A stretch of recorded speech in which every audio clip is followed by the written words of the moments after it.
What a dick. And we're live.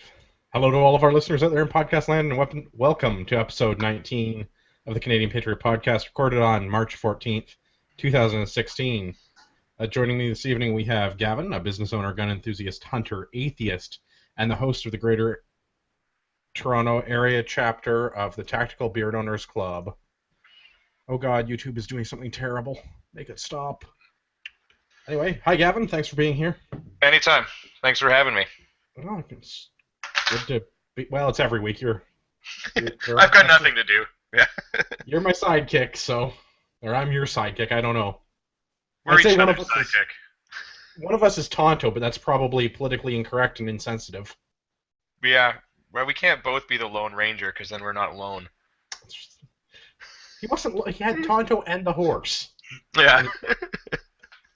Also joining us this evening, we have Marty, a sport shooter and hunter from Southern Ontario. Hello, Marty. Thank you for joining us. I apologize for the YouTube link not working. Yeah, thanks for having me back. As always, I'm your host, Andrew. I'm a libertarian competitive shooter, gear reviewer at everydaytactical.com and a gun club director. We'd like to hear your feedback about the show. Please visit CanadianPatriotPodcast.com/feedback or email us at feedback@CanadianPatriotPodcast.com. We also want to let everyone know that we're still on Stitcher. I think all 5 of our listeners that listen to us on Stitcher. And we're available on iTunes for the dozens of people that download the show every week through the podcast sphere thing cloud. We'll call it a cloud. We'll start with what are we drinking? Marty, are you drinking tonight? I have a cider tonight, Angry Orchard. Nice. The original Angry Orchard or one of the flavored ones? Yeah. No, just the original. Nice. I thoroughly approve of that. Well, very appropriate because we usually are angry about something. Yeah, I see tonight's episode going down that path as well. There will be so much editing tomorrow. Gavin, you are drinking something exciting and not wine this week, right? It's true. I guess because we got the 5-star review from Swampland Films, he chose Sambuca for me to drink this evening. So in order to not just be doing shots of Sambuca, I came up with a recipe which is called Black Monday, which I figured is appropriate. It is Sambuca, black rum, cherry brandy, and lemon juice. And it tastes like...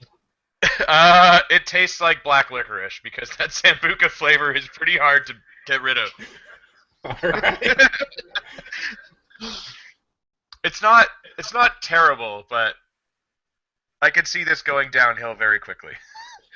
Yeah, I can appreciate that. I have Lamb's Black Sheep rum, but because we're going to be talking about post-secondary education, I went to the Quickie Mart and I put it in a Slurpee. Nice. So I've got my rum and Coke, but it's a Slurpee Coke. It's not real Coke. That's close enough. Those are actually even better. I like it. It's I nice wasn't and even aware cold. that was a thing. Hey? Said I was not aware that was a thing. What, a Slurpee? Slurpee Coke? Yeah, Slurpee Coke. You get it at Max. It Oh, yeah. tastes kind of like Alright. Coke. Kinda. It's like fountain Coke, but with a lot of Yeah. ice. I'll take your word for that one. I don't know. That's You not put something enough. I need to try. You put enough rum in it, and it's fine. It's Yeah. like most things. Yeah, and it's probably probably RC Cola or some other knockoff cola rather than Coke. But man, we used to do that all the time because when I was in university, which I had to pay for, we had a 5 minutes in, and we're on. All right. we had a Max Milk like 1 block away. We were in there all the time, especially when we were drinking. Picking up extra mix or smokes or chips or whatever people needed. But yeah, we would, in the summer especially, get Slurpees all the time and put booze in them. Why not, right? Like, it's good. It's cold. It doesn't look super like I'm drinking. Yeah, especially when you're walking down the street in the summer. Not that we would break liquor laws, but No. just saying. Civil disobedience. That's At its right. finest. All right, let's go off the script because I didn't put this in the show notes, and I actually have something I want to talk about this week before we do the news. All right. This weekend, I had an opportunity at my home gun club, which is the Guelph Rod and Gun Club. We had students from the University of Guelph come out to shoot 22 caliber firearms, both pistols and rifles. It was the I think they're the Criminology Society, maybe. It wasn't part of a class curriculum. It was like some extracurricular group. I think it's the Criminology and Justice Society, Criminology and Law Society, something like that. So we had 20 students come out that are all, between 18 and 24 kind of range, like they were university students. And they came out for the afternoon and spent a couple hours at the gun club shooting 22s. So that was a blast. Nice. Yeah. So if you're listening and you're in university and you want to try gun stuff, or even if you're not in university and you want to try guns, get in touch with your local gun club, find a local range, see if they have a program. Alternatively, at our gun club, we have the Criminology Society, we have the Outdoors Club, and we also have Boy Scout troops that come through, and we do the same program with all of them regardless of who they are or where they're from, everywhere from age 10 or 11 all the way up to their mid-20s. Everybody gets to shoot 22 caliber handguns and rifles on our 25-yard indoor range. We set them all up at 10 yards, so that's as close as we can get to the firing port. And everybody gets one-on-one instruction time. Nobody gets guns that just walks around or anything. Nobody's given any ammo. So it's one range officer per shooting position, and each of the students gets 50 or 60 rounds of 22. And we go through that, and it takes a couple hours to do 20 people. Nice. I wish more people would do that. Well, I figured it was apropos to talk about that this evening since we're talking about university and post-secondary and everything. So this was, being that it's Guelph, and Guelph is very left-leaning, even as universities go. I think it was really good we had those kids out. They had a good time. Everybody had fun. Nobody got hurt. Everybody shot. Our club is predominantly run by older gentlemen than myself. So we had a lot of guys that brought out, well, they are some very cool guns. Kuis and 1022s only go so far, so I brought everybody out the AR-15 with the 22 kit in it, and that is, of course, a big hit, right? So everybody got to shoot the thing that they think is the M4 from Call of Duty. So we had big lineups for that, right? And then shooting the pistol, we talked a little bit about law stuff with them and tried to indoctrinate them against the liberal stupidity, because they're like, well, why can the handgun only have 10 rounds, but this rifle can have all the rounds I can jam in this magazine? And we talked a little bit about why our gun laws are dumb. Yeah, especially since the drum magazine I have for my 22 will fit in the pistol, but it's not advertised as such. So, because they don't advertise it, no one's going to figure that out and do it. That's right. No one would ever check that. All right, let's hit the news, shall we? Mm-hmm. All right, first thing on the news is how to lose voters if you're the Liberal Party of Ontario. I mean, no, that's not right. Medical marijuana users are steamed by ban after Liberal U-turn. This comes to us from The Star. So we're going to a fairly left-leaning newspaper for the first one. So the Wynne government has made a determination that smoking, whether it's vaping or whether it's medical marijuana or whether it's cigarettes, there should be restrictions on that. And I'm paraphrasing what our wonderful premier had to say, because you're too stupid to make those decisions for yourself. Actually, the Minister of Health it's important that Ontarians are protected from secondhand smoke and from the potential dangers of e-cigarettes. So they're just looking out for you because you don't know what's right. That's right. You're not smart enough to figure it out on your own. This really bothers me because, okay, I can understand to a degree banning a harmful substance from a public space, right? Like if you're in a restaurant, for example, and you're not a smoker,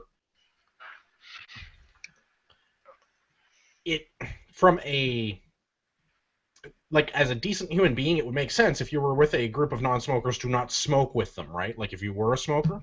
Yeah. But to have the government tell you what you can and can't do in a public place, And more importantly with this one, I think in a private place, because this apparently applies to all the lounges in Toronto where people go to smoke pot together. Like, this is the exclusive reason for businesses. Like, when Camille was on the show, her business is people that get together to smoke pot in a private environment. Yeah, so even like your comment earlier about the, walking down the street with alcohol, like that's against law, but you can go to a bar and drink alcohol. It's a private establishment. Everybody knows the purpose of the bar. They know when they're going to the bar that there's going to be alcohol being, consumed there.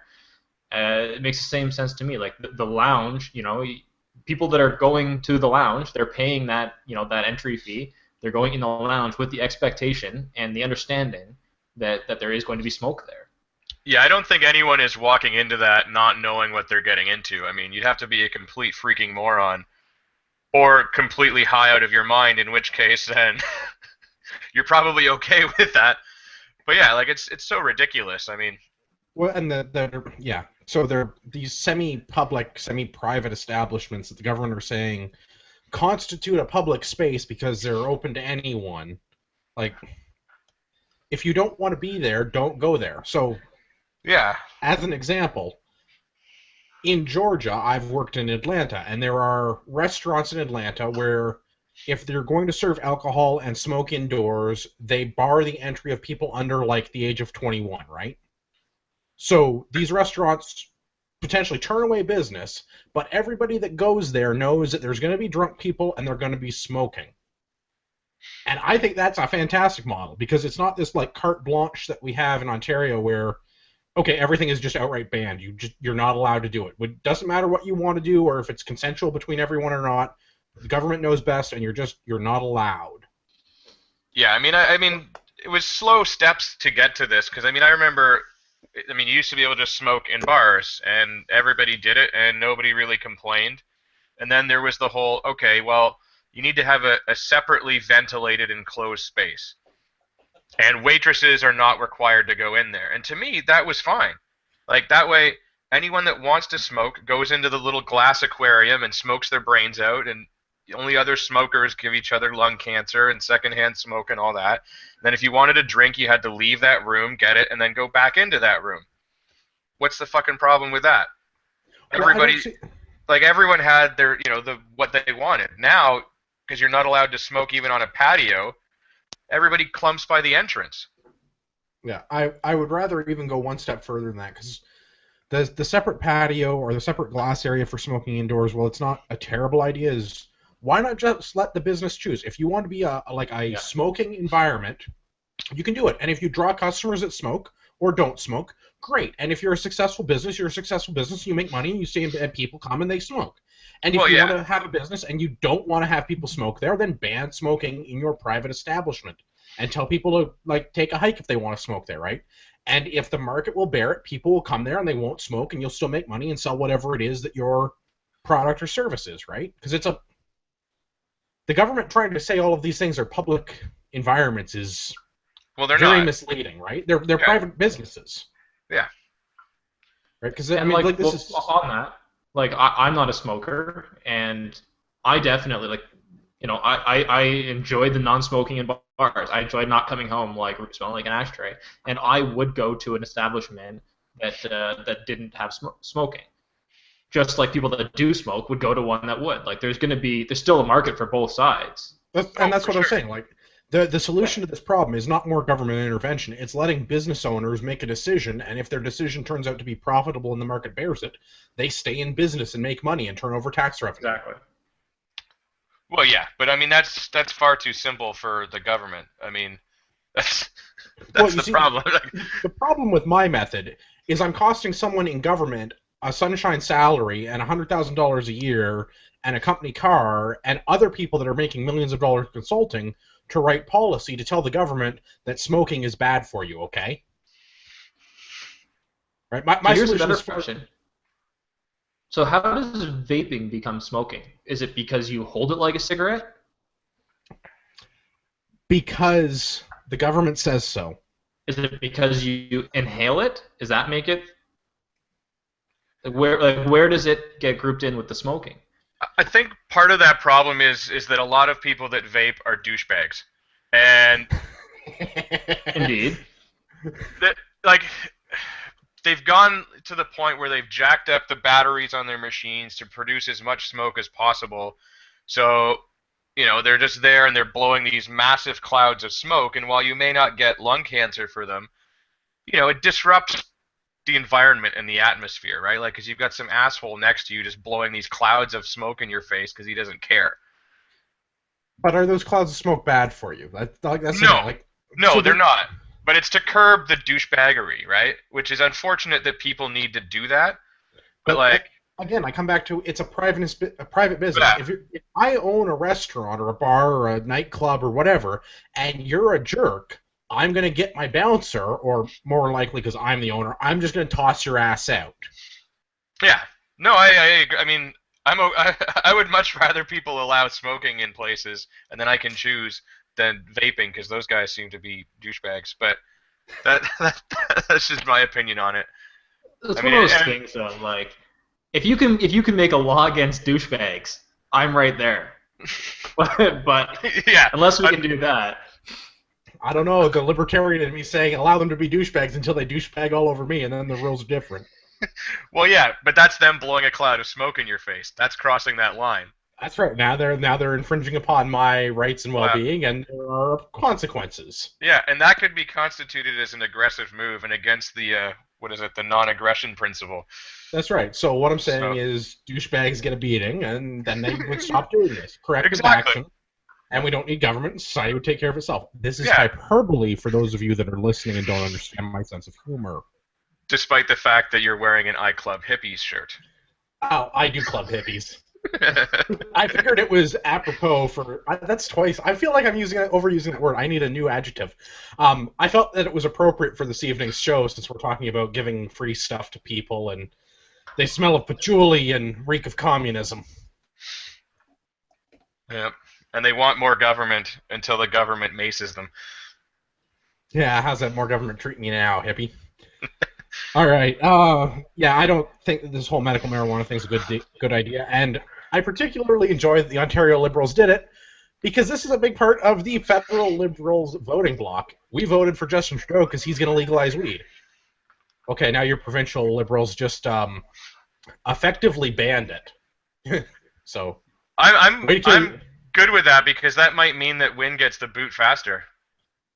I mean, honestly, I really hope that that's the case. I hope that they have offended enough people that would have voted for them on the marijuana issue that now those hippies are going to rethink their stance, and they want to smoke their pot, and they don't want government involvement, and they're going to find somebody that's better at representing their desiring government, and hopefully that leads to smaller government.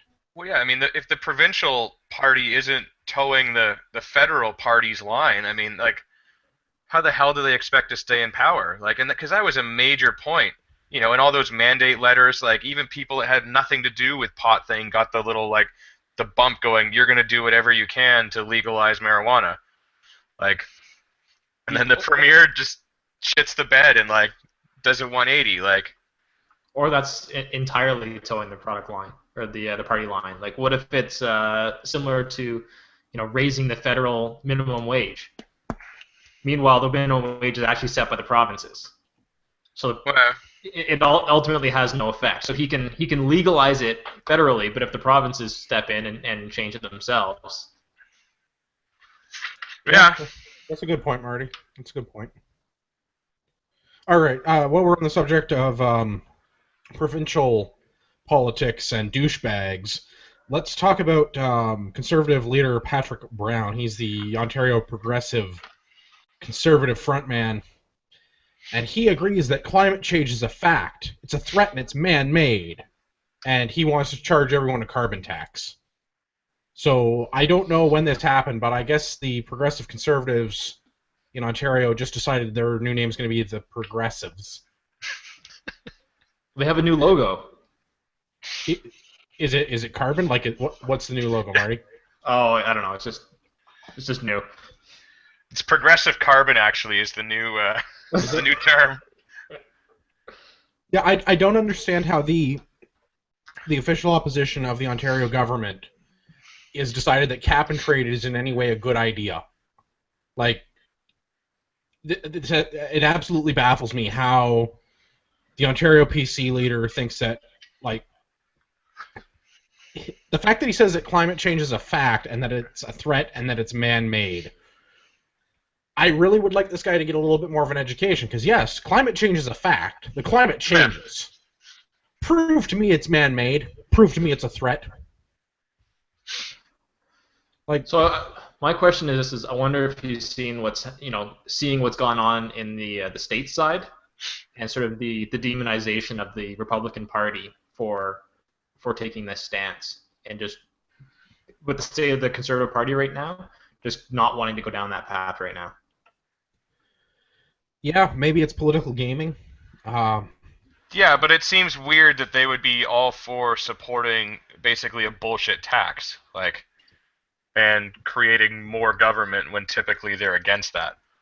Yeah, that's the part where I'm a little confused, is the, like, let's do something that's totally counterintuitive to our party platforms run for the last 2 decades, and let's support this liberal policy of increased taxation and more government oversight that does absolutely nothing to curb total CO2 emissions. Because, like, as a country, we contribute 1.7% of all CO2 emissions in the world. So what is taxing Ontario going to do to, like, even if we totally eliminate all CO2 emissions in Ontario, because their taxing scheme becomes so effective that we just don't pollute in Ontario anymore, is 1.7% really a significant impact? Like, it sounds almost like it should be a statistical anomaly. It's a rounding error. No, I mean, all those people, like we said last time, will likely pick up and move to another province or country where that, what does he say, 1.7% is going to turn into 5% because there's even fewer restrictions on businesses and polluting over there.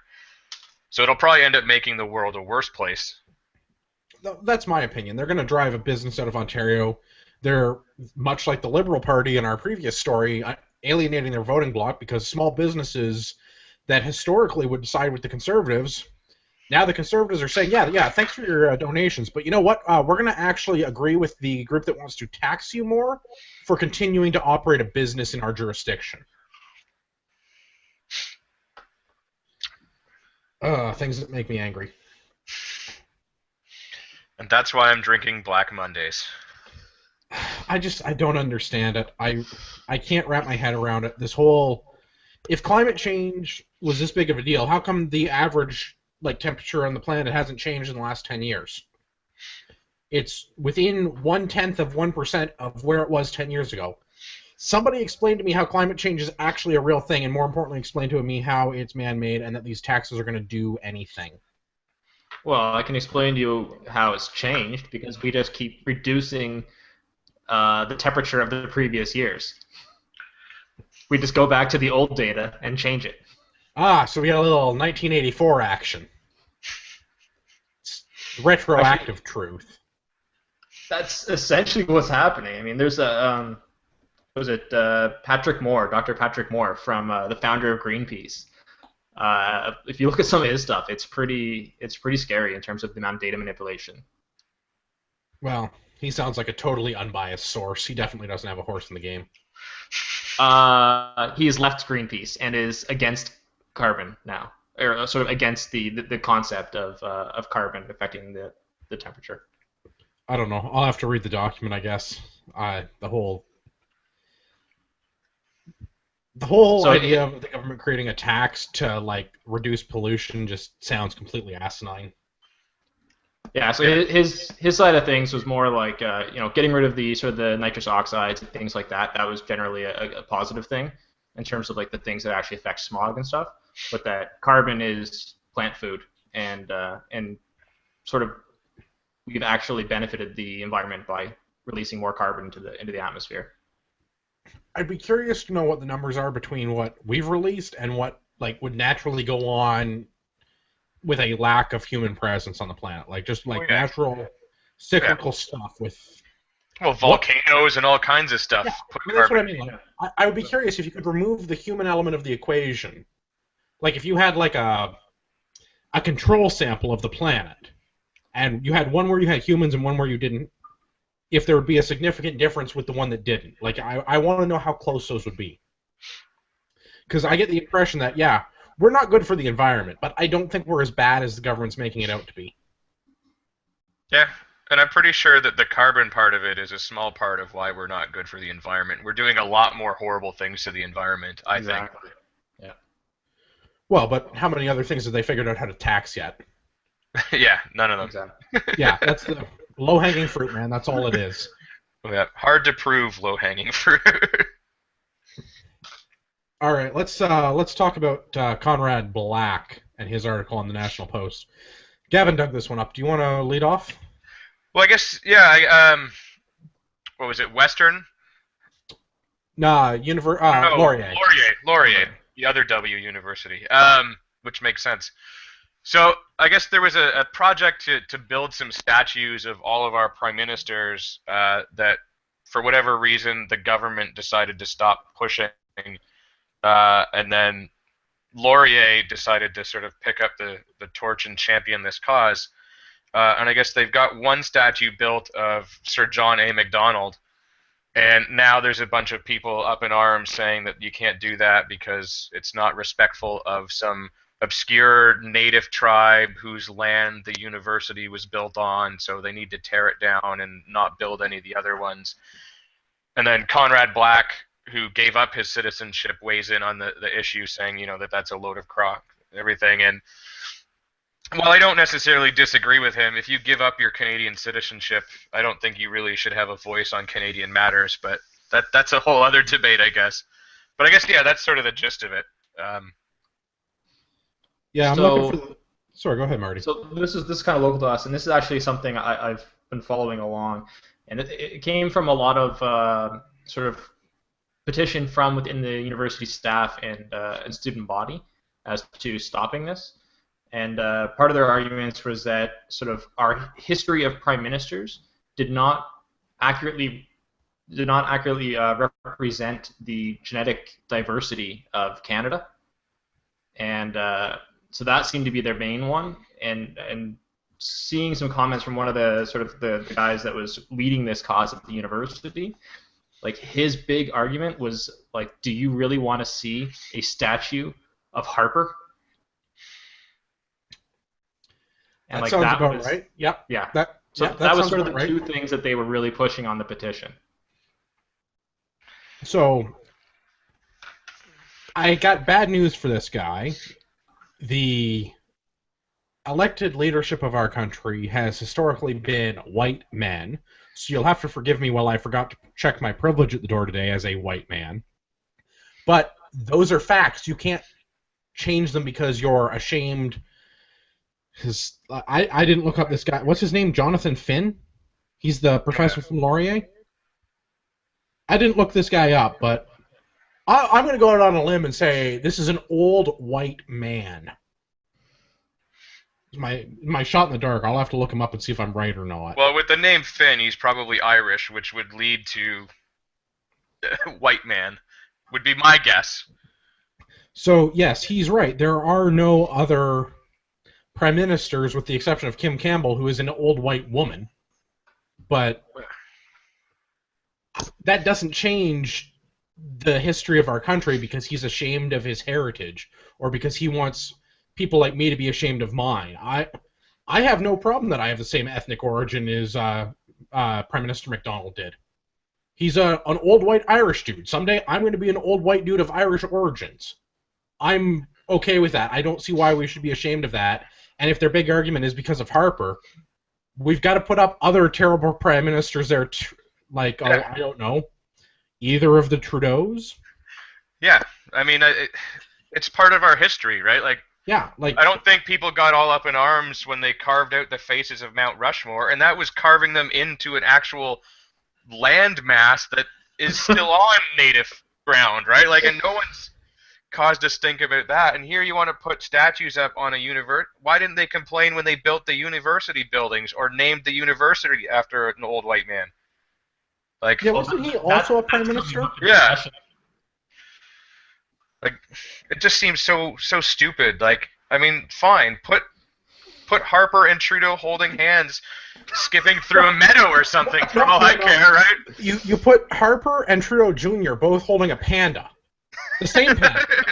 One of them is scowling, and one of them is, like, happy and petting the panda. But then the panda's face is Trudeau Sr.? Yeah, that works. I don't know if you guys saw. Okay, so non sequitur because we're kind of killed that story. I don't know if you guys saw this. We got like new panda cubs at like I don't know Toronto Zoo or some fucking place, and Prime Minister Trudeau shows up to get a photo op with the pandas, right? So I found an article on Global News about this, and Global News ran the exact opposite story like 5 years ago when after Prime Minister Harper had been to China on like a trade thing, like they were having meetings with the Chinese government, part of that was he got an exchange program set up for more pandas. And when the pandas arrived in Toronto, and I'm pretty sure it was the Toronto Zoo for Harper, Yeah. he did a photo op, and the media was incredibly critical of Harper taking his time out of his prime ministerial duties to go to Toronto and have a photo op of pandas, and wasn't there more important things he should be doing with his free time. But the exact opposite story got run about Trudeau when it was the same type of stuff. And every time he takes a selfie with somebody. Yeah, I thought it was, the dynamic was absolutely brilliant. That there's this article, and they're both global. They're not the same writer, and I wish they were, because that would have just made the poetic justice that much sweeter. But the fact that Global ran a story like 5 years ago going, Harper takes picture with pandas. Harper is evil. We hate Harper. Trudeau takes picture with pandas. Trudeau is awesome. We love Trudeau. And it was like the details of the story were identical, but it was the exact opposite point of view, and the names had been changed. It was. It's amazing. It's on Global. I'll put a link in the show notes. Nice.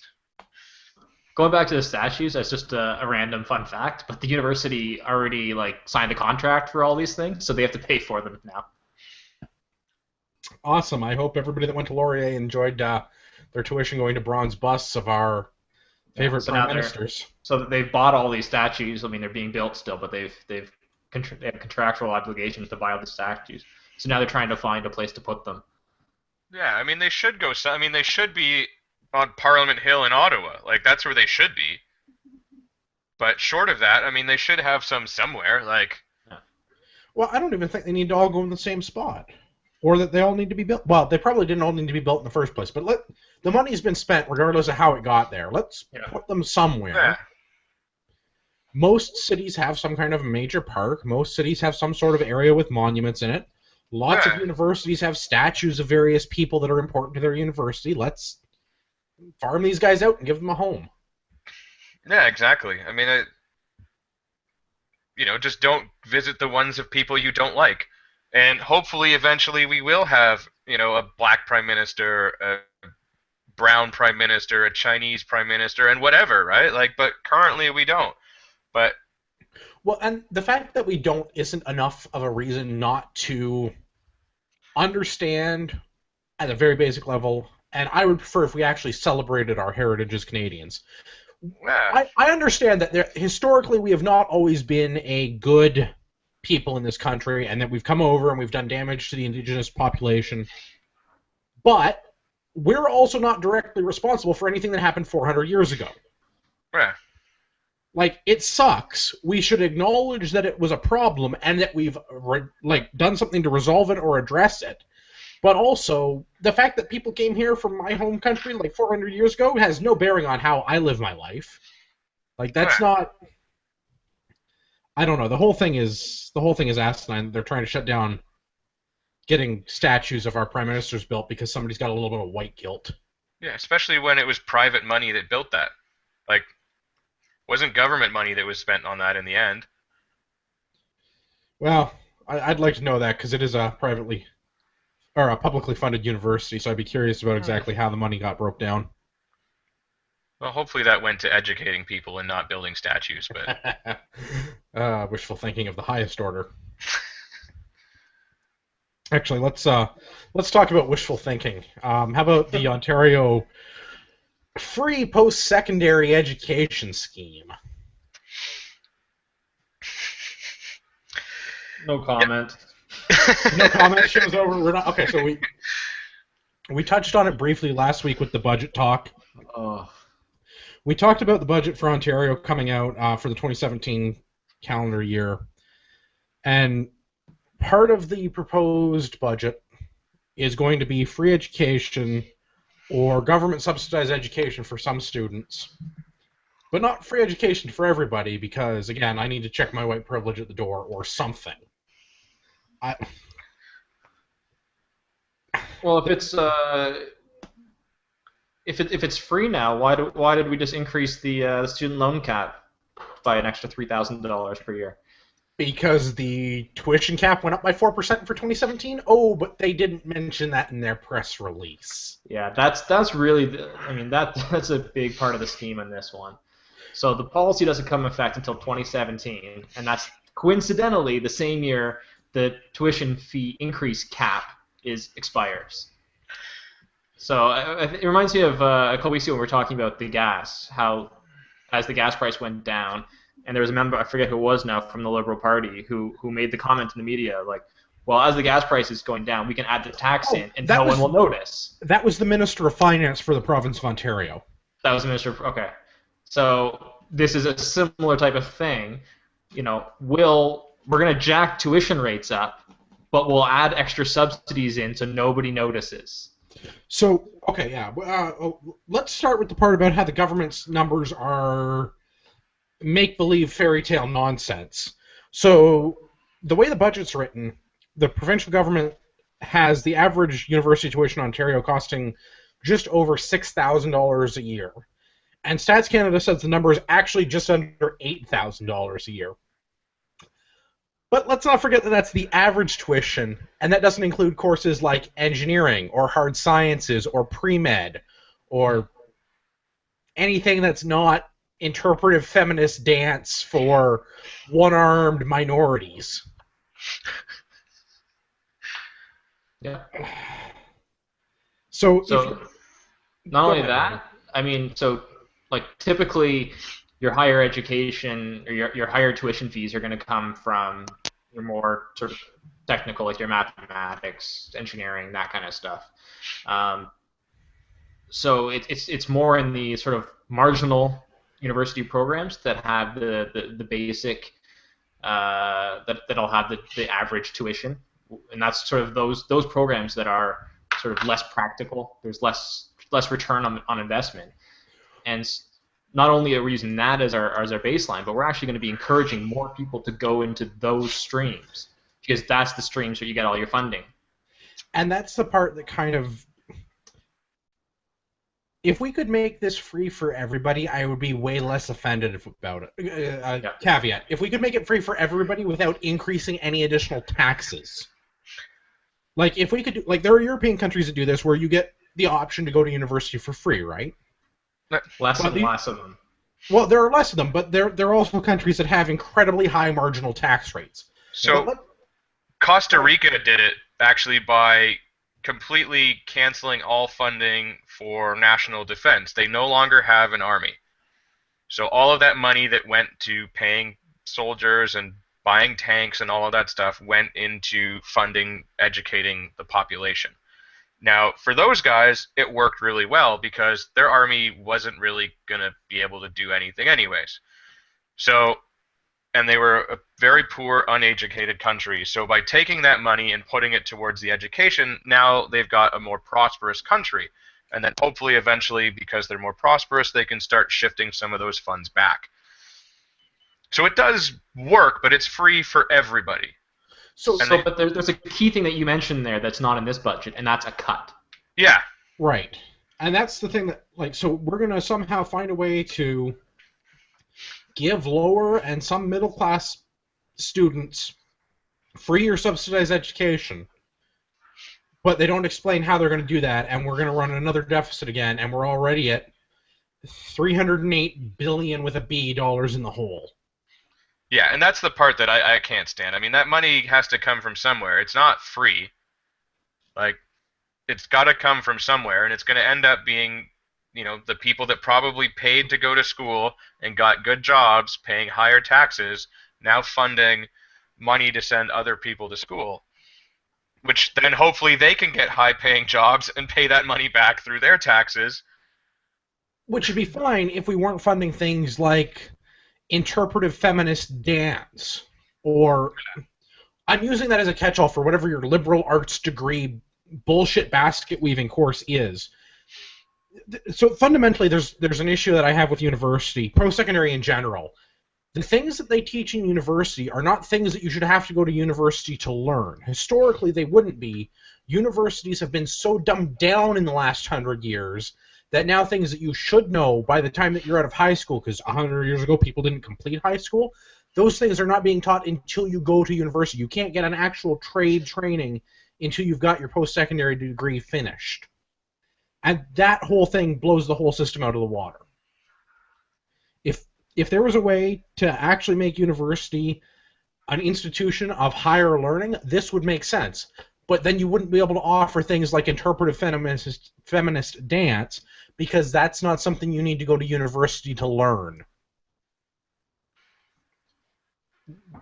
The other thing is, what I find strange about all this is that the student that's from $80,000 and higher, from a family income of $80,000 or higher, they're still going to be saddled with all of this debt.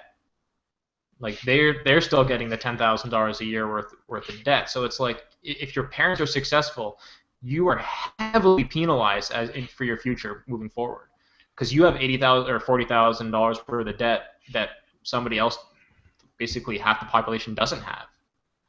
Oh yeah, and it's like they're gonna double dip too, right? Because that person's gonna have to pay for their schooling, or their parents will have to pay for their schooling, and then the parents are paying higher taxes as well, so they're paying tuition sort of twice, and then they don't even get a say in how that money is spent and who gets to go to the school and what classes they have to take and everything else. Like, I mean, if we're sending people to become doctors and important things like that and nothing else, I don't really have a problem with it, because I think it would make our country stronger.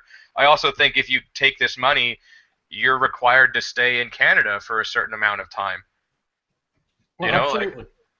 like I'm not going to pay all this money and then they take off to the States to get a better paying job because of the private sector down there as opposed to public. Now, one thing is I've heard mention of, students must maintain a certain academic requirement, but nothing about what that actually is. And then do they have to pay that back if they drop below that academic requirement? Or if they don't complete. Yeah. Well, and what's the incentive if they don't complete, or what if they take 10 years to finish their program? Do we just keep giving them free money indefinitely? Because it's not uncommon to see a university student that has an undeclared major for their first 2 years now. Yeah, if you time that right and don't do bad at classes and just keep taking electives, you could be in class indefinitely and possibly making money. Well, that's what I mean. Like, I would like to, on its face, the idea of having a better educated populace is a good thing, right? Like, that would boost the economy. Everybody should theoretically have a better job. We'd have more higher income earners. We'd have more people producing things. And I'd be okay with that if that's what it actually was. Is that the way it would happen, though? Like, there's getting more students educated doesn't bring more jobs to Canada. No, but if you does that not just does that not just lower the average income of the middle class as you get more and more students? There's less demand. I think that could be the case. I would like to say that if everybody went to university, or everybody that wanted to go to university could, that as a whole it would increase the level of knowledge in our society, right? Like, people would be better understanding of the world around them, which should lead to them producing better jobs and have the potential to earn a higher income as an average, right? Like, it should bring everybody up. But that also relies on people not taking feminist interpretive dance for 4 years. Like, that relies on people becoming business people and running a successful business, or doctors and running a successful medical practice, or engineers and being a successful engineering firm. Like, there's a lot of onus on the individual, once they're better educated, to do something with that, which I don't think we can do in an entitlement society, which is unfortunately what we have. Yeah, well, I mean, I know for people that have gone through med school and have gotten money, I mean, there's a return of service that's required, right? So if the government pays for part of your med school, they expect you to go to some, shit town in the middle of nowhere in Canada and be a doctor there for a number of years in order to pay back the money that they've spent educating you. So I don't especially, I don't know how it works with doctors, but can we talk about that concept with something that I am very familiar with? If you want a free education, join the Army. Become an officer, go to RMC or do ROTP and go to a regular civilian university. Sign a contract and do your 4 to 10 years when you're done. And get paid a salary, get paid for somewhere to live, don't have to pay for your books, don't have to pay for your clothes. Come out of it with a guaranteed job, and when you're done your job after your 4 to 10 year contract is up, actually have skills that would make you valuable in the civilian workplace. Yeah. I mean, I know a few people that went that route because they couldn't afford school and they didn't want to take out a loan. And I don't see a problem with that. I mean, okay, Nope. maybe somebody's opposed to working for the military on like a conscientious objector level. Like, okay, maybe I could see that's not the right path for them. But as a general statement, what would be wrong with, if you want free education, go and sign a contract and serve your country for 4 to 10 years and get a degree, because you can't get a bullshit degree from the Royal Military College.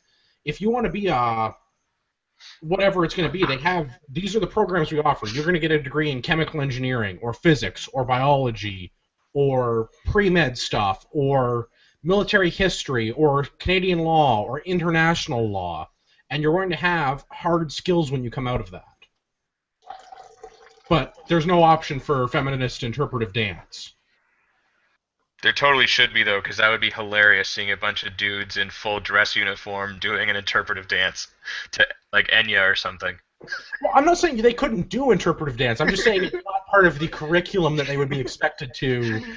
Yeah, but that would be hilarious. But, I mean, really, if you want free education, that's a good way to do it. Or if you don't want to be an officer in the military, go and serve in the Army as a regular non-commissioned member and get your tuition credits that way like I did. What? So if I think about it now, if you think like the way it works now, you can use OSAP or private bank loans, and you take out the money, and it's interest free until you start working, and you can pay for your own education. So the reason why people, like, if I look at that and say, I don't want to do that because I won't be able to pay that back when I'm graduated, that means that education is a bad return of investment. And I totally support that plan. If you want to take feminative interpretive dance and pay for it out of pocket and understand that there are like no jobs in being a feminative and feminist interpretive dancer when you graduate, and your parents want to pay $50 or $80 or $100,000 for you to go to school and get that, cool, rock on. Like, give her. Like, if that's what you want to do, go not. But understand you're going to be working as a barista for the rest of your life. Well, I think that's like we said before. If there's a market for it, there will be a market for it, right? Like, if people are willing to pay. Right. And so the fact that people, they're coming out and they can't afford their loan payments, which I find hard to believe, or they just don't want to pay it back, they can't afford to pay it back, that means, they went through for a wrong program. And I think that putting this in place is just going to make that more of a viable option. Like, you're going to see more and more people choosing those kind of career paths because it's they don't know what to do, it's easy, and the money's free. Yep. Can we talk about that part for a second? Because that intrigues me. If you get an education in something where there's no return on investment and you can't pay your student loans back, I question the material that you learned in your post-secondary education, that you're not good enough at being an adult to have a budget to pay a few $100s of OSAP back every month. Yeah. Yeah. Like, well, I can't even, no matter what education you got, I cannot believe the fact that there's university-educated people that can't maintain OSAP payments. No, I don't see. I don't understand that. That baffles me. I'm absolutely at a loss for verbiage. I have no words for that. You're an idiot at that point. How you even graduated university, but this probably goes back to what I was saying a few minutes ago about the entire post-secondary system education being dumbed down to allow for more people to go to post-secondary and for them to push people through without actually learning. If you have a university degree and you can't build a basic budget, you're an idiot. Like, that's all. And that is the key right there. I mean, in terms of my opinion, when I look at kids that I went to school with, stuff like that, and any of the ones that are that complain about having difficulty paying back OSAP, it's not because they have bad jobs. It's because they came out of school, bought a house, bought a new car, went on a trip. They can't manage their money. I see that as a failing of not just the university education. I see that as a failing of the entire modern education system. There is no reason for somebody to not be 15 or 16 years old and be able to understand how a budget works and to come up with a basic budget and have a part-time job and understand how they make money and how they spend money. And it just translates into bigger numbers as you get older. And I see that as a basic failing in our education system. But I see a lot of failings in our education system. The average university student reads at a 9th grade level. What the F-bomb? How do you read at a 9th grade? You're 20 years old and you read like you're in the first year of high school? You don't understand comprehension skills? You lack critical thinking? We had a program when I was in university. Fortunately, most of my class was able to challenge this and get out of it. But we had to learn how to write a basic 5-paragraph essay because we had people going to like our arts classes, like our histories and English classes and stuff like that, and they couldn't write basic argumentative papers. And like I don't understand, as somebody that's in your first or second year of university, how you need to have a class. How is high school so ill preparing students to go to post-secondary that they can't write an argumentative paper?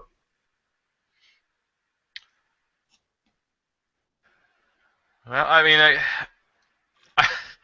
I had a teacher that didn't know how to write an argumentative paper when I was in high school, so...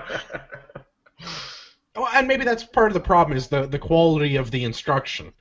Because, what's that adage? If you can't do, you can't teach? Or if you can't do, you can teach? Yeah. Not that there aren't bad teachers out there or good teachers, just like anything else, any other profession. There are people that are good at their job and there are people that are bad at their job. But, maybe if you're in charge of educating young people, you should be especially good at your job. Yeah. Those who can do, those who can't teach, I think is the... Is that what the adage is? I know it's something to that effect. Yeah. Because, I mean, like, I've had my share of good teachers, I've had my share of bad teachers. I'm sure everybody else is the same way. Yeah. But because we have a standardized curriculum, even if you're, like, an especially bad teacher, like, if you're, like, terrible at your job as a teacher, there's a standardized curriculum.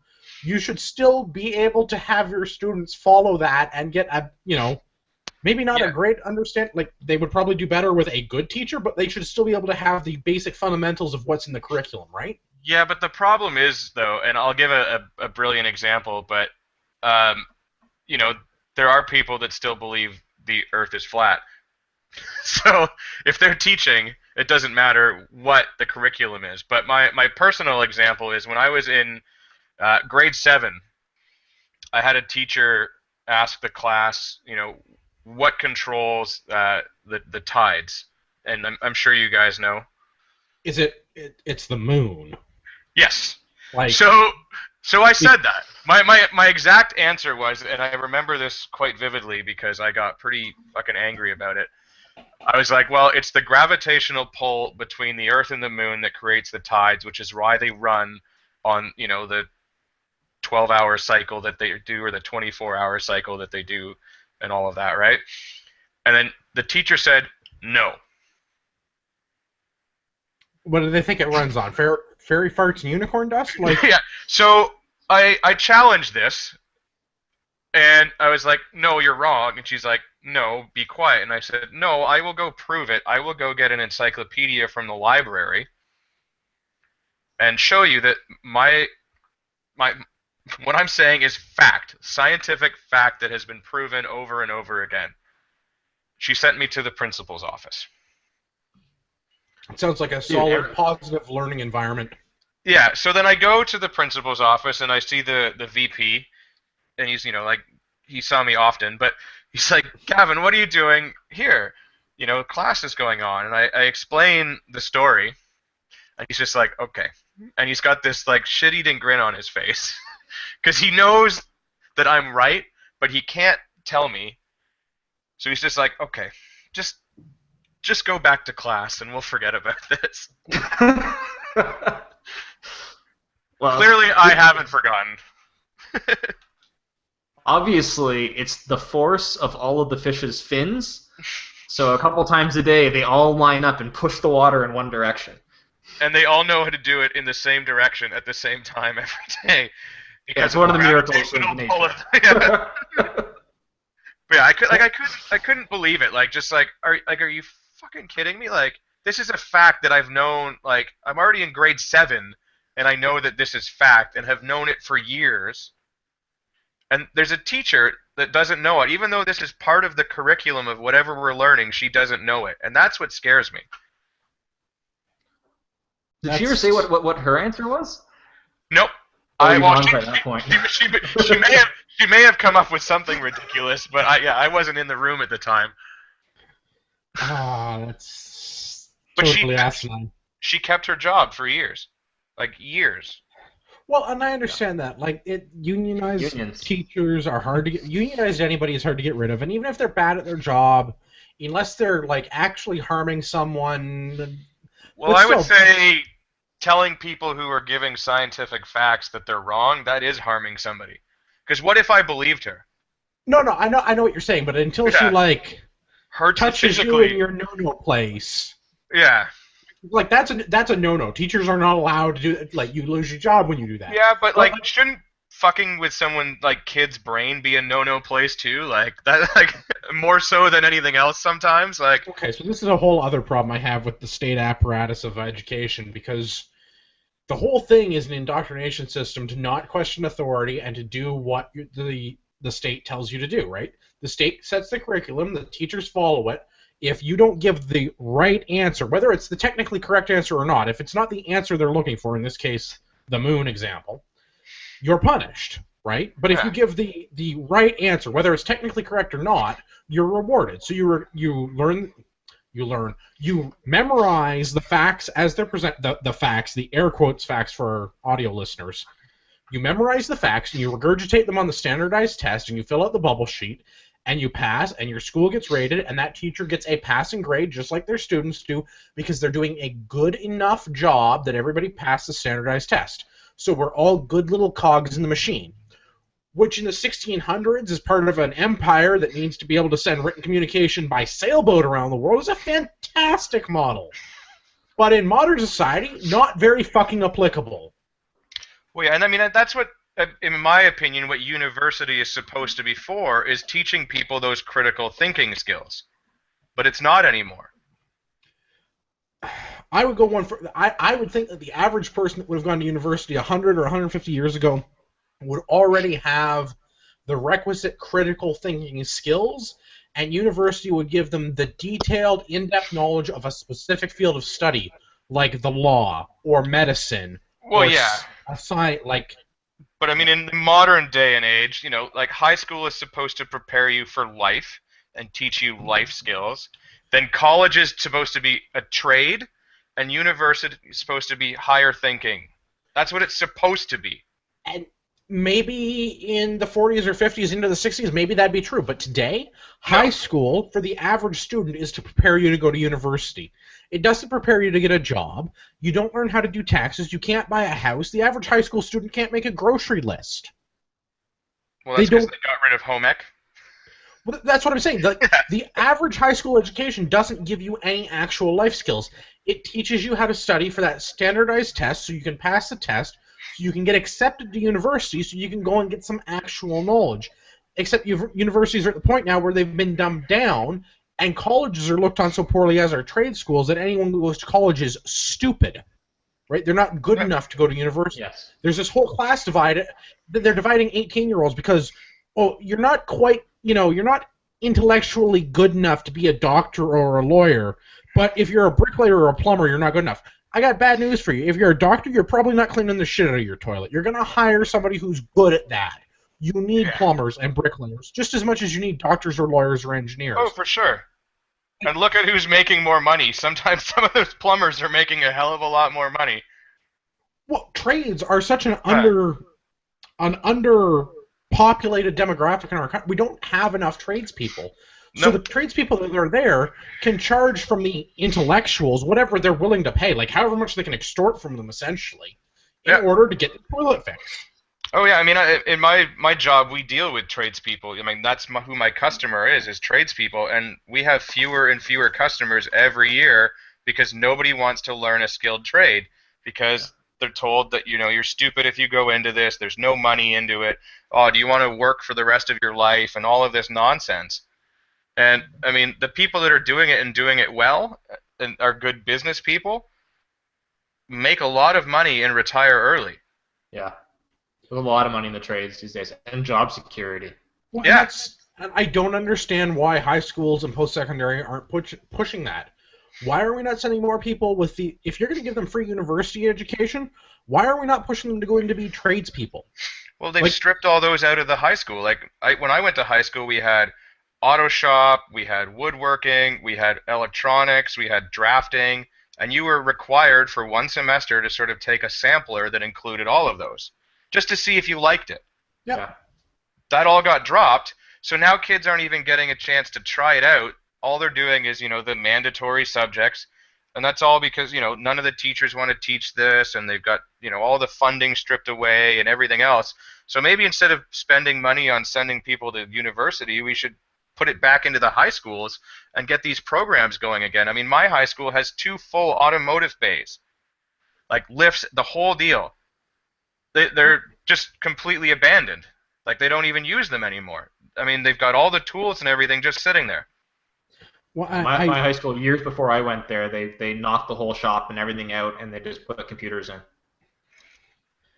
I find that incredibly disappointing because I was very driven on that path by the, what do you call them in high school, guidance counselors, I guess, that you have to go to university, and I really regret, because I still went to a high school where we had a shop, wood shop, metal shop, auto shop, where you could go and do that, and I took electronics and computer courses outside of the core curriculum, and that's all I took, because that's the courses that I wanted to showcase on my high school resume to get into a university computer science program.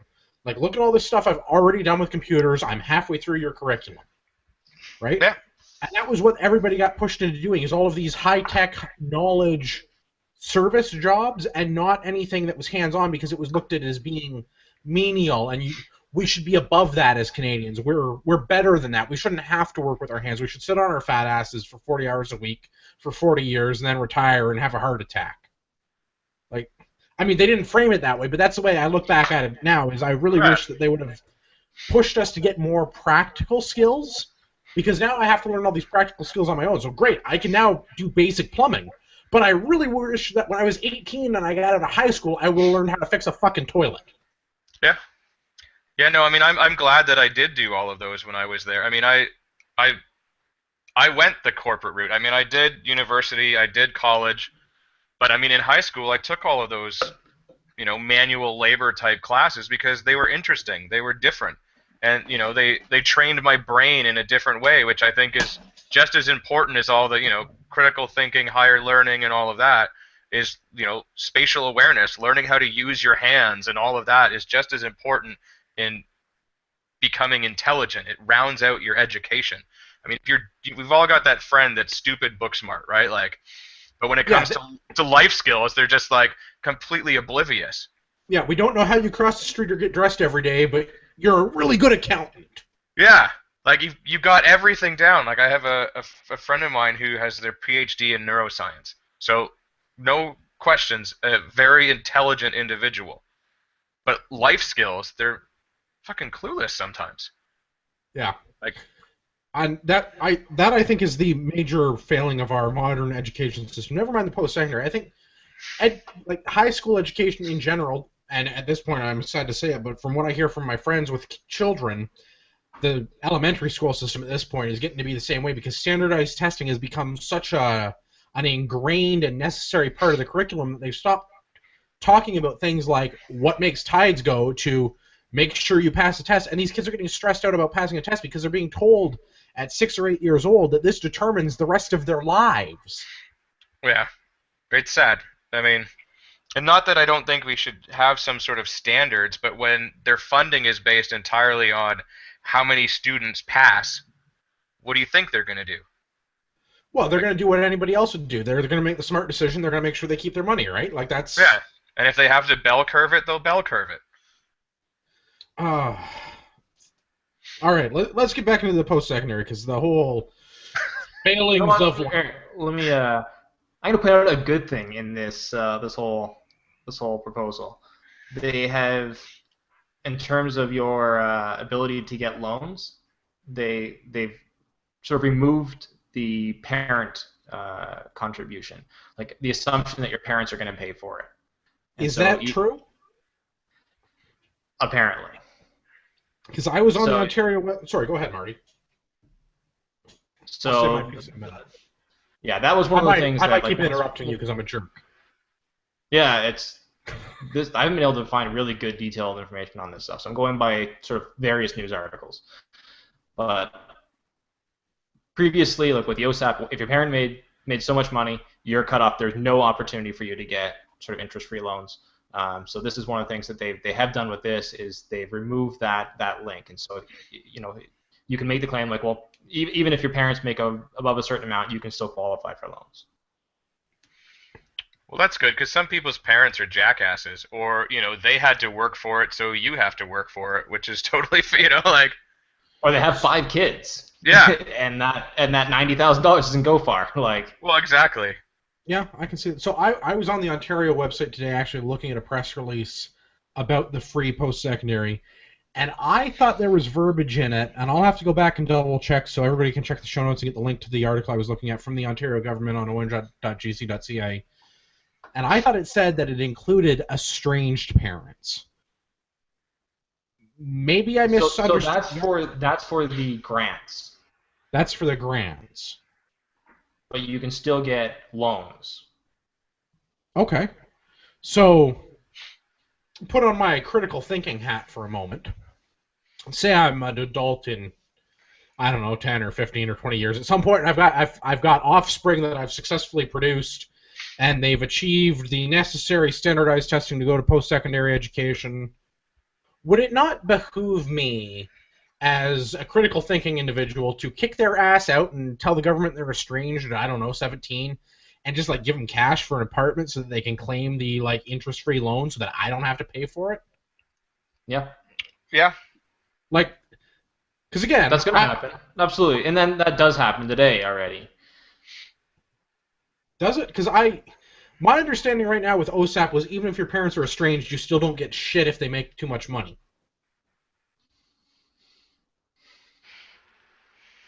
Yeah. I didn't have to do the whole OSAP thing, so I have zero idea about that. Check your privilege, Gavin. I did check it, and it worked out just fine for me. Oh, I can't stand social justice warriors. We should have a whole topic just on how much they up my blood pressure. But yeah, I don't know. There's going to be a lot more people getting degrees in that, so you better get used to it. Yeah. I mean, and this is the other thing. So what about the people that graduate just before this whole thing takes effect? You're like the rest of us, and you get sweet fuck all. Or what if you're halfway through the stream? Are you able to apply for these, free buckets of money, or do you have to graduate paying your own way or taking out a loan? And aren't there already free things you can get bursaries and grants and all kinds of other awards and stuff like that you can apply for? Part of what they're doing is fixing the bursary and grant program so that it's a single application now too, and I don't know how in-depth that's going to end up being. Well, I don't know, and of course, far be it from me to expect the government to explain anything up front. We'll know it when we see it, right? What's that? There's a senator in the U.S., and I realize I'm quoting U.S. news, but there was a senator in the U.S. 2 or maybe 3 years ago, and I think they were talking about an anti-terrorism bill, and they said, well, we had to pass the law so we could see what was in it. And I feel like more politicians are doing that. Is well, we have to pass it so we see how it gets implemented. Because they don't lay this stuff out, and it's not clear ahead of time, right? So we have to implement it to see how it works. That all started with the definition of pornography. Well, you'll know it when you see it. Such an awesome example. But I mean, that's it just seems so ridiculous. And if they're going to apply to all grants, bursaries, and all of those things, so does that mean that if I were to apply for university now and fill out this application, that all of a sudden I'm going to be applying for bursaries and grants for the Afro-Caribbean Student Unions thing? Because that's just a waste of their time. Because I'm not the candidate that they're going to feel best suits their model. Like, I honestly, 'cause I have no that's idea how it's going to work, and it is not clear from yeah. any of the literature I've read. Because yeah, that's a And waste of everyone's time and money, which is then going to make everything just that much more expensive to process and administer, which then means probably going to increase the everything. well, can we talk about that part for a minute? Because this is something else that scares me. If they're promoting more people to go to post secondary, and all the but the vast majority of universities are already in some way a public institution. They get money from the government to operate, in addition to taking in tuition from their customers, i.e., students. Yeah. If we're going to send more people to school, because there's no question about this, this is going to increase the number of students enrolled in university. Like, strictly from a financial perspective, more people are going to be able to, air quotes, afford to go. So they're going to make seats for these people so the university can get this, air quotes, free money that the government is giving away, right? So does that not devalue the entire education process for everybody else? Like, as degrees become more common, like they have for the last, 4 or 5 decades, the degree is going to be worth less to employers because everybody's Yes. got one? Yeah, it devalues the education. Yeah, I mean, and I think that's what Tyler was getting at when we were talking last week. Well, that's where, and I mentioned earlier in terms of like this doesn't increase the number of jobs. So your wage that right now university education commands a higher wage because of sort of the it's a supply and demand situation. There's less people that have that degree, so you get a higher wage accordingly. But if everybody has that degree, then there's no it's a minimum wage job. The supply increases and the demand goes down. Right. And so that's one of those things. Economics. This is one of those things like similar to like increasing the minimum wage, where it doesn't necessarily bring the bottom up, but it brings sort of the middle down. Absolutely. Yeah. I want to get indignant about one more thing, and I'm specifically looking at this Queen's Journal story that I'm referencing in the show notes. The vicious cycle of poverty and privilege must be stopped. So there's I assume this is a university students writing for their school paper, and they break down some interesting stats. But basically, I need to check my white privilege at the door because there's not enough visible minority Canadians enrolled in university. And somehow they can say that there's not, because one of the examples that I'm going to cite, they say that only 11% of Indigenous peoples hold a post-secondary degree. I'm not sure why I'm supposed to feel bad about that, but they keep telling me in the article that it's my fault as a white high-income earner that I am somehow putting down Native Canadians as a result of that. Well, you're taking up a spot that they could be at. Well, and that's the thing that I don't understand. And that they reference the minimum household income of $10,000 or less only having 20% of seats in post-secondary schools. Well, yeah, it's supply and demand. They don't have enough money available to send their children to post-secondary, so fewer of them go. The fact that 20% of students that come from a household income of less than $10,000 a year goes to post-secondary at all, I think is a fantastic number. Because clearly those parents are not paying for it if they're making $10,000 a year. That's going to cover their basic living costs. They are below the poverty line at that point. So the fact that student can somehow scrape up that money, whether it's through OSAP or private loans or grants or some other means, having their own job, the fact that they're going to school at all is phenomenal. Yeah. So again, I'm not sure why the author from this article for the Queen's Journal keeps harping on somehow they keep implying that it's my fault from being from the upper middle class white folks that we're somehow trotting upon the rights of others to go to university. And they make it and again, I'm sure this is because this is a social justice warrior at a university, they make it sound like it's the right of everyone to go to post-secondary school, which is out and out false. It's not a right, it's a privilege. If you can afford to pay for a service, you can purchase the service, right? If you can't afford to buy it, you don't get it. And university educations, as much as it's government subsidized and government funded, and the universities are public institutions, at the end of the day, if you can't pay to play, you don't get to play. I mean, my biggest fear with this whole thing is that, they're going to have, they put in the budget, we must pay for, 5,000 tuitions, right? And then they're going to just give them out whether those people are qualified or not, right? And then next year they're going to have to up that because if you don't spend it, you lose it, which is typical corporate sort of funding nonsense and running budgets.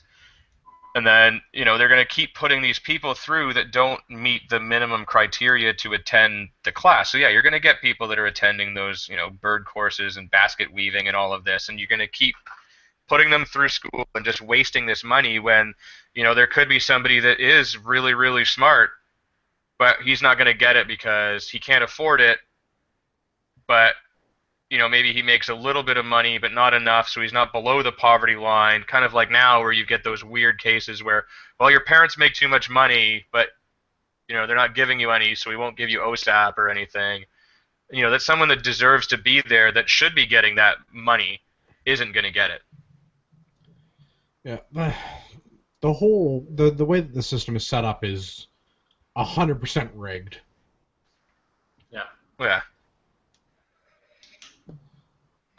I'd rather students just apply for university if they want to go, and then they get accepted and then go, okay, but I can't afford this, and then they have to apply for that money after the fact. If they don't get it, then it goes to the next person that's applied and gets a spot, rather than how I think it's going to just be, where they just kind of randomly pick people that don't have money and just kind of go, here's your university degree, because they may as well just do that right off the bat. I don't think it's going to be quite that extreme, but the way that I foresee this happening is the universities are going to increase the number of students they can accommodate in a year, which is going to result in what you're saying, Gavin, that they're going to have more of these free money students show up because they're going to build the space to accommodate them because they know that the money is available. And I can't really fault the universities for doing that. It's a good business model. If you know there's free money, you should take advantage of it. There's nothing if all of a sudden the government said that it was going to, pay for me to have 5 new employees and it's not going to cost me anything, I'd be putting ads out in the paper tomorrow to find 5 new employees, right? Well, and that's what I mean. There's no incentive to not take advantage of it. Yeah.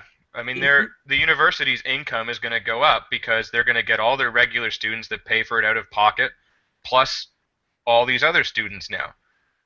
Right, and the university is not going to care how that money gets allocated, where it comes from. All they care, there is more students available to us, and we can get the same amount of money from all of them. So let's put more classes in, so we can accept more students. And the government's going to fund the ones that can't pay for it themselves, or that come from families that are under that tier where maybe they are unable to pay for it themselves, or they're whatever. I don't understand why well, that's not true. I would prefer I didn't understand why this were not the case, but this is strictly the Ontario Liberal government building a permanent Ontario Liberal voting bloc. I had to go to school for free, so I'm going to vote for the people that give me free stuff. The only problem with that is they're not going to be the members of society that are the high producers, high income earners, high tax revenue sources for the government to perpetuate that system. Yeah, so I went to Trent University, which some of you may find funny because it's a fairly liberal university, which is not exactly where I sit on the spectrum. And I mean, there were some bizarre things that would be happening on campus. There was a lot of student protests and this and that and everything else. And one of the big ones was all about, the university having advertising on campus. Well, these students wanted their tuition lower, but they don't want the university to be able to get funds from somewhere else. So no advertising and no raising our tuition. Well, where do you want them to get that from? Yeah, the money's got to come from somewhere, guys. So they would, spray paint over all of the advertisements on campus, which would then cost the university money to replace and fix and all of that, which then they would, so it was just this bizarre cycle of stupidity. Have I mentioned how much I love social justice warriors? Yeah, my favorite was the ones where they were protesting the oil tanker by suspending from a bridge with giant nylon flags that are a petroleum product. Oh, the socialism is strong with these ones. And only the government can come up with the logic of, university costs are out of control, and tuitions have doubled in the last 12 years. So what we should do is massively increase demand on those. That'll help bring the cost down. Yeah, I love that model. Why are we not having if we're gonna have to have government intervention in something the government should have no business in, why are we not doing it in such a way as to limit the abuse that can take place? Why are we encouraging it? Yeah, exactly. Like I don't disagree that something needs to be done about sort of tuition hikes and everything, but I think just giving away free money is the worst way to deal with it. Like, so I think we can all agree that the cost of going to university is way too high, but the solution to that isn't sort of this sort of monopoly of the universities being able to funnel money directly from the government into the universities. So I got a question for you in that vein then, Marty, because you brought it up. What is a better solution? If the government's not going to give the university more money, how do we stop the rising cost of university and the associated nonsense that goes with it? So, I mean, my obvious answer, and this is where Tyler would jump all over this, would be true free market. Get rid of the government. True free market. Get rid of the government control. Allow competing universities, allow other educational institutes. So right now, the universities have a government-controlled monopoly preventing. Marty? Any competing with them. That we lost you there to charge whatever they want. Say that all again. I'll edit it all back in. Oh, I don't remember what I said anymore. Well, it's a really good point. No, I said right now the universities have a sort of a government-controlled monopoly where the government does not allow any competing institutions to compete for that business. So they have complete control of the market. Where if there's any competitors, they send the government on them and they shut any competing institution down. So they have this complete control of the market and they can charge whatever they want. Whereas if it was a true free market, there'd be competitive rates, competitive programs. Yeah, and a lot more. Sorry, go ahead. I'm pretty sure that's exactly what Tyler said last week when we kind of brought this up. Was that if you're a better university, you'll be able to charge more money and people will want to go there. If you're a shitty university, people won't, so it'll balance out and there'll be a market price for university. Yeah. Well, and that's the thing, because it will all come down to that return on investment that we talked about earlier. Because as an employer, I would prefer that the person comes from the prestigious university, which will likely be the factor that drives up the cost of that university's tuition, right? Because if I can get the Ivy League Harvard grad to come work for me, I want that guy over the guy that went to the community college, right? Because he, on paper, should be a better trained employee. Yeah, exactly. And then it sort of is like a buddy of mine went to teachers college, and he opted to pay more money and go to one of those sort of fast track colleges because he wanted to be done sooner so that he could get a job sooner. So I mean that sort of model sort of exists already. Like he could have gone to the regular ones and just spent 3 years or whatever it is, but no, he wanted to be done in like a year and a half. So he went year-round through this program, and it cost him more money, but he graduated faster. And because he went to technically what's considered a better school, he got a job a lot faster than people that went through the sort of longer program that was cheaper. That makes sense to me. I don't see a better solution than just eliminating the government's involvement with it and making it private sector, non-monopolized, free market, let it figure out itself.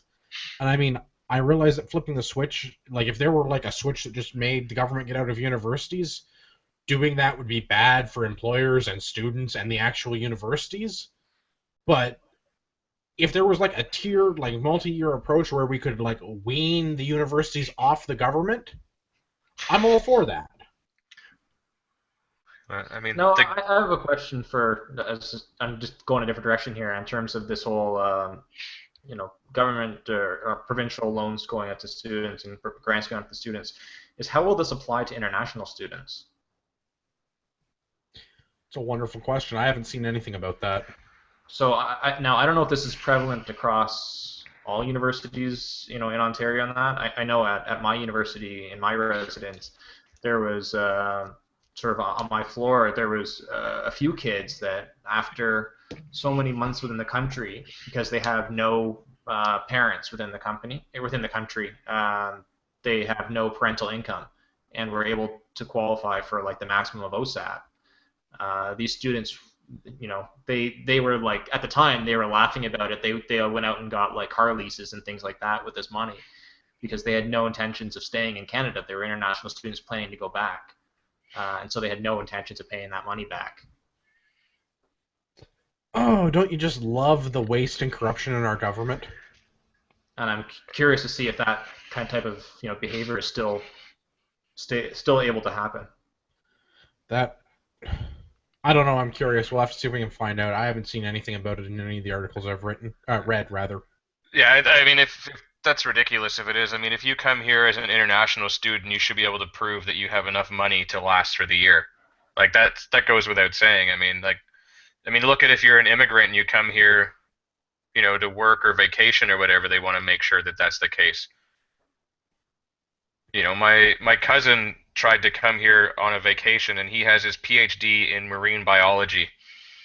They would not let him into the country for 2 weeks vacation because they were worried that he was going to stay. And he's educated. So even if he did stay, like, what's the problem?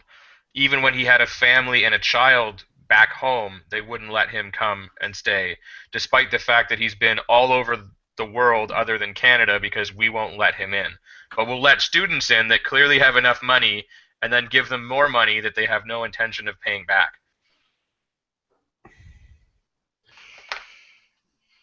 I love our education system and our government. Yeah. All right. Does anybody have anything else that we need to talk about with the shenanigans with the free education, or have we pretty well killed this horse? Well, I think it was dead before we even started. We just kept beating at it. Just kept on beating it. Typical Monday night. Typical. Oh, God. Have I mentioned that I hate social justice warriors? Or the Liberal Party of Ontario, or Canada for that matter, or any socialist. Or pretty much every politician ever. Oh, I hate politicians. They're almost as bad as those goddamn social justice warriors. Sometimes they're one and the same.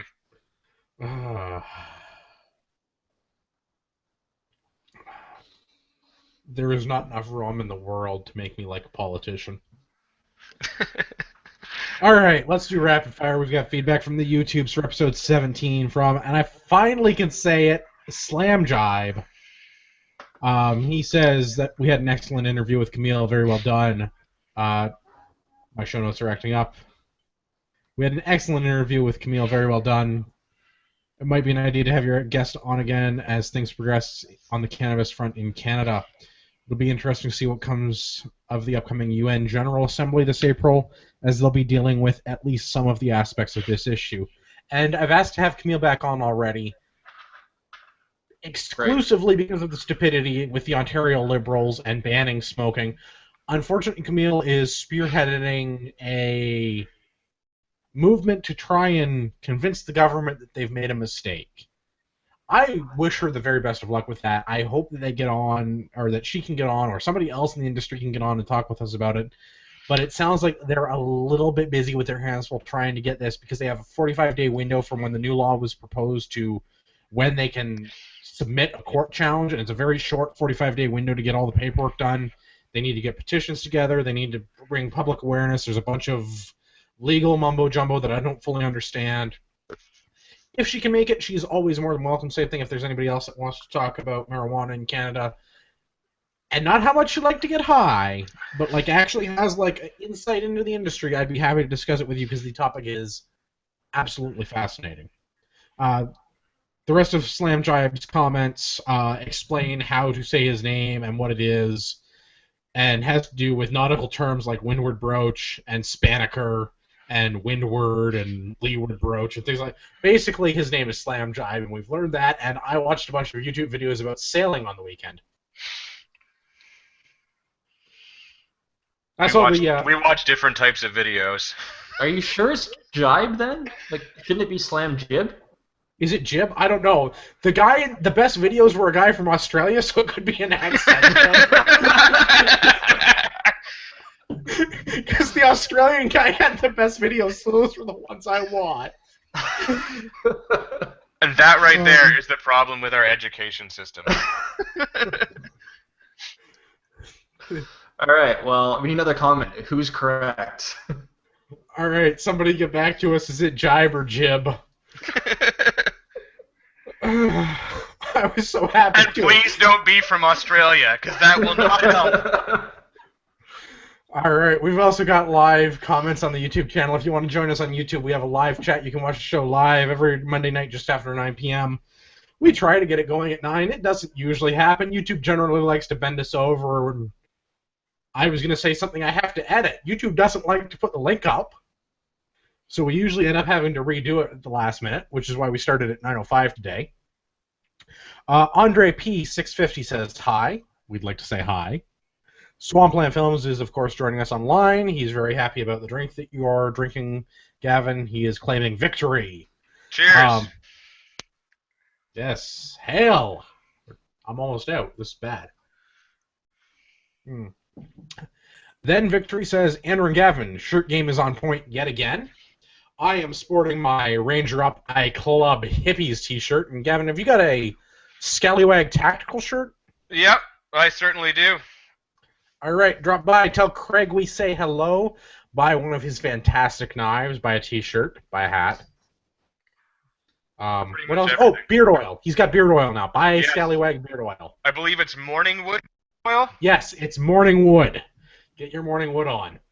Craig's not paying for this. I haven't actually used his beard oil. I get beard products from a different veteran-owned company. Craig is a good guy, though. Get one of his knives. Get a shirt. It's good stuff. I will say that their knives are fantastic. I do have one. I have yet to stab anybody with it, but if I ever had to, it would not break off. Yeah, I believe that. Swampland Film says, hashtag Flat Earth confirms, and NASA made up the Earth being round as a conspiracy. Why, you ask? Who the fuck knows? Hashtag Flat Earth. We have the best listeners. I just want to thank our listeners for joining us. You can watch live Monday night at 9 on YouTube. I have no idea what our YouTube channel is. You'll have to type it in that search bar at the top. Canadian Patriot Podcast. It's spelled like it sounds. For those of you that didn't graduate high school and go to university, it's phonetic. Do we have any? But the A in Canadian is not EH. Just. Oh, that's really good. Why didn't we do that? We should have done that. We can get shirts made up. We might have to do that. Last comment, I think, is also Swampland Films. He says in high school they shut down the skilled trades class because the materials they used were too expensive. I don't know. Smells like government corruption from where I'm sitting, but what do I know? Well, if all the teachers didn't come in and get their cars fixed for free, maybe the expense wouldn't be so high. Hey, you got to work on something. Well, yeah, but there was a lot of people that brought their cars in for free that didn't need to be fixed. Yeah, I mean, they wouldn't be bringing it in if it was full retail either. Well, yeah, but I mean, they could have at least paid the materials. You're getting the labor for free. Right on. All right, let's close things out. Gavin, where's the best place for people to stay in touch with you? The best place is on Instagram. You can find me as urbex_GTA. Right on. Marty, you still do not believe in social media? Agreed. We can't find you on the internet. You're not on the Instagram, the Twitter, the Facebook, Pinterest, Friendster, Periscope. But is not MySpace. a podcast social media?